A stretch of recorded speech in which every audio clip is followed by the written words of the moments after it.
Alright, what up y'all? I'm right here, back vlogging. I'm on the road, I'm moving around, you know what I'm saying? But this is the Canon EOS R with the 16-35 f4 EF lens. And this is my vlogging rig, this is my setup, and I absolutely love this, man. The versatility of the EOS R and everything. And that's why I'm considering possibly selling off my A7 III and the lenses with it and just completely getting all in to the Canon ecosystem. I said considering. I'm not 100% sold yet, but there are a lot of pluses and minuses on both platforms. And for this video today, I'm gonna talk about why I would even consider selling off my Sony gear. And also I'm gonna get some input from some of my creator friends. You know, I got Terry Warfield out here, CKIDTech, Tech Me Out, and there might be other few. Whoa, it's been a while since I had this thing lifted up and we're gonna have to get up in the gym. But anyways, I'm getting ready for what I have to do today. I need to get some food, and then I need to throw this camera in front of my creator friend's face, ask them some questions, and then I need to explain to you guys more why I'm even considering possibly just jumping all in on Canon.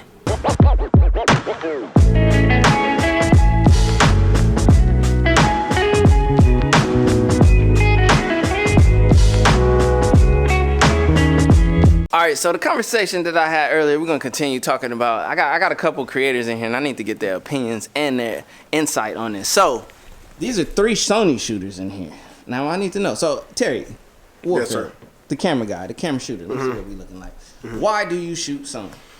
There's a few reasons, man. The A7 III. Because it's the best of both worlds. You get a mean photo camera, it's the low light beast, great autofocus, dual card slots, killer battery life, in-body stabilization, and the list goes on and on and on about the amount of stuff that you get here. Plus the 4K is ridiculous. And then I get 1080p, 120 frames per second with autofocus and sound. And for me, you know, I didn't have that before, but now that I have it, I refuse to go without it. So that's just a few reasons why I will probably likely never leave the Sony full frame system, because it's just too much. You know what I'm saying? It's just too much stuff. Oh, plus G Master.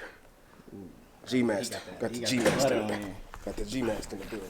Now I'm gonna keep it a buck. Those are all 100%, 100,000% valid reasons. That's why I have an A7 III, and that was my first full frame go-to. Now I want to talk to my bro CKIDTech real quick, and let's just get his opinion, because he's an A7 III owner as well. And actually, I was all for him and encouraging him. Terry was telling him to get that A7 III. So. My man. Alright, what up y'all? So alright, for me, my story is a little bit different. So basically for me, how I got into kind of like the Sony ecosystem, I actually started with the Nikon D5100. Like I wasn't shooting, I know, dinosaur camera. I wasn't even shooting 4K, I was strictly 1080p.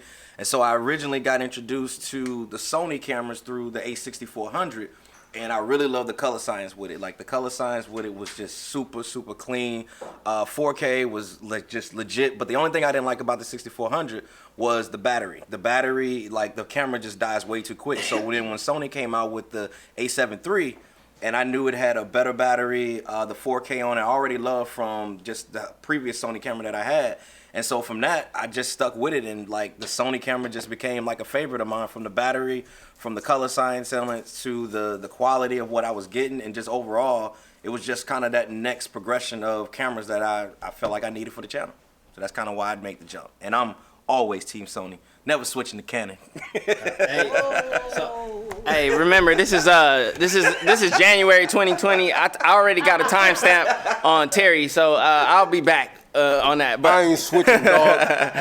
But I'm gonna keep it a buck, and that's a similar transition. I started off with a Sony A6300, and then I went up to the A7 III. And honestly, a lot of people get introduced to the Sony ecosystem with their smaller bodies because they give you so much. Like you get the 4K, you get the 120, 1080, and all of those things. So coming with the smaller Sonys, and then they dropped the A7 III, it's just a no-brainer, man. I got one more player in here I gotta talk to, because I ain't had this player in the building, but I got Tech Me Out, and Tech Me Out uses.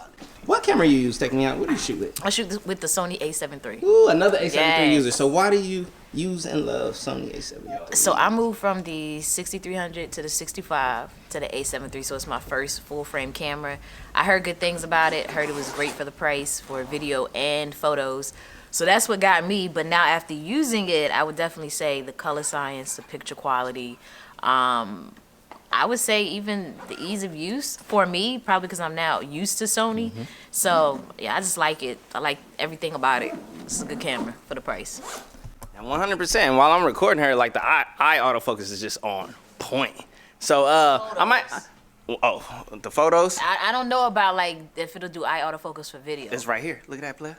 You see her? EOS. Oh, my bad. I'm sorry. Oh, I forgot. My bad. The A7R4 got eye autofocus in forgot. video. I forgot. All the Sony cameras now, except the A7 III, because it's almost 3 years old. Look, I thought I was using the Sony for a second. I think I got. 3 years old now. Yeah. Yes, it's crazy, ain't it? Yo. Hey, so Saf, play. Yo, what's going on? What camera do you record with? So it's funny, I was overhearing the conversation. I didn't want to ruin the video, but D5100. Yes. I started on the D5000, the one before that. There we go. My man. Yeah, that was back in 720p days. Yes. So, you know, obviously I'm a little bit older than you guys. Right now, it's a Sony A7III. Ooh, that's Love four that camera. A7III. It's just, the only thing that's missing on it is that flip out display. But the 4K recording, slow-mo, 120 FPS. And it's just because it's full frame, the depth of field that you get on there is amazing. I actually use it with the Tamron 2875. There you go. That's the one, f2.8. Nice and crisp. Yeah, that's the one thing that's missing on it is the flip out display. But you can connect it to your smartphone, which is pretty easy. So you can just, you know, have a look. So that's my go-to right now. Yeah. Now let me tell you why I want to state the obvious, okay? Let me know you're ready. Go ahead, Terry. No, this is not. Now listen, I'm not saying that the A7 III is perfect. There's some things that they could change, yeah. But here's the thing, man. You can't get a more complete package under $2,000. See, the EOS R is nice. You know what I'm saying? It's got all the touch screen and all that stuff, which I get that. It's got, you know, all the all-eye codecs and all of that stuff, and yeah, and the grip is good, and it's very, very easy to use. I'm not gonna lie about that. It's way more user friendly than the Sony. But I can't go back to a single card slot. I won't go back to a single card slot. I'm not giving up in-body stabilization, and I'm not giving up 1080p, 120 frames per second. Do you think I want 720p, 120 frames per second with no autofocus and no sound? The other thing I wanted to add was like what Saf said, it does connect with your phone. And just to elaborate, like it connects in a way where your phone can be used as a monitor, and it connects in a way where you can send photos from your camera to your phone and post, you know, instantly to social. Now I gotta give a rebuttal on that. Terry's okay? passionate. I gotta give a rebuttal. I think he's gonna. The Canon app is way better than Sony. Okay. It is probably 50 times better. So Canon does it too? Yeah, it does it way better. Okay. It does. Like I said, I'll give Canon his points, man, but I used to shoot in Canon before. I love the color science. The dual pixel autofocus is amazing. Obviously, flip out display. But then what's with that crop? Like they just handicap it with that crop, 100%. and you know why do that? Right. I mean, if everybody else can do it, You can too. Exactly. And it's not like So- y'all don't have the processor power because you got the processor power. So that's one of those things like, why? You know what I'm saying? Why leave it out? It doesn't make sense to leave it out. I think that's why a lot of people, or I reference Canon like Apple. Like Apple could do so much more, but a lot of times they don't, and they have their reasons. Whatever. Canon, I don't know. You know, it's a slight arrogance to it and everything. But yo, the A7 III is definitely a killer camera. It's actually the camera of creators, as you can see. And even myself, I own the A7 III as well. So there's 5 creators that all use the Sony A7 III from all different worlds and angles. So I mean, it's a tough decision. 100%. Okay, so what camera do you shoot with, Jackie? I use the Sony A7 III. That's a popular camera. Why do you use the Sony A7 III?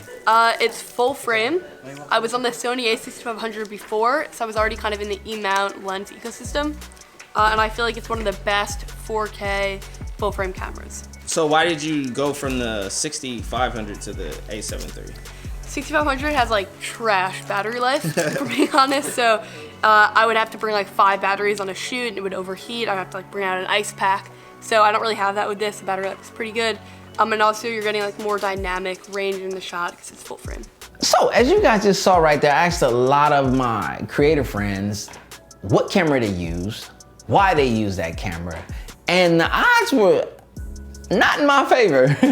Everyone is using the Sony A7 III as creators, big and small. Saf, he has almost 1.5 million subs, all the way down to my bro Terry. This ain't no shade though, but my bro Terry almost at 10K. So creators, big and small, are all using the Sony A7 III. That speaks to the absolute truth and reliability of the Sony camera in the ecosystem, but it still doesn't change the fact that I'm gonna continue to shoot my Canon EOS R over my Sony A7 III. It did make me think twice about considering selling my Sony A7 III. I ain't gonna lie, a player felt like a minority amongst the majority, but that's okay. I'm willing to step out and enjoy this 4K 10-bit 4222 and enjoy the flip out screen and enjoy the Canon colors and enjoy my creation process, which just happens to be on Canon. But I appreciate my Sony A7 III. I enjoy and love my Sony A7 III.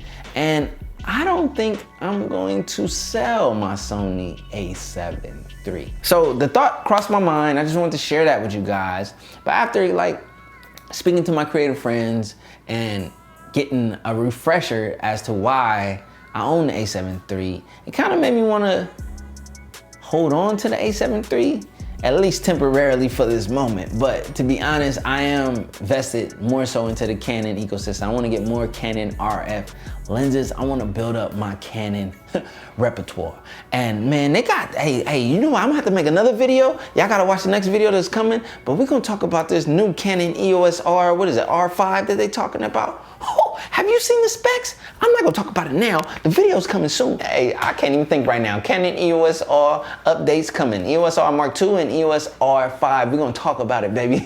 It's your boy CJ Cannon. Hit that sub button, smash that like button, and let's talk cameras, baby. I'm just a Sony user in the Canon world. Peace.